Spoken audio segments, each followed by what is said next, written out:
شما لجن کشیدین فوتبال این مملکت رو. آقای من میگم شما بله آقای کیروشپور، چجوری کیروشی که تیم ما رو توی گروه 4 تیمی باید 5 میکرده به همه ایرانی ها اهانت کرده. اون وقت من تلفن به شما میزنم، شما به من میگی من نجات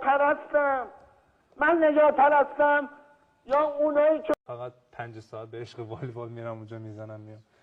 البته خوشیمنم بود برای من، برای اونا ببخشید بردن بازیشون رو فردا. آره واسه خوشیوم بود. آره ما الان ناکو رنگمون چقدر خوبه، خیلی کیف میکنه از رنگ پوستمون مگه نه؟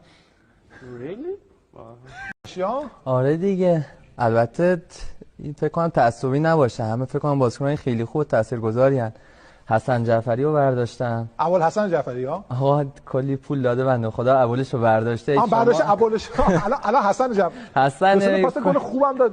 آره خب ایشون اومد تمام گزارشگرها ابوالحسن صداش میکنن. بابا جا افتاد ابوالحسن. حسن از این بعد شما دیگه جا بندازید حسن جعفری.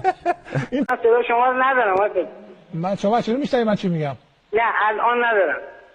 الان که شنیدید من پرسیدم شما گفت الان ندارم. نه الان دیدید این موقع که شو آقای برسی بود شما دنبال چی هستی؟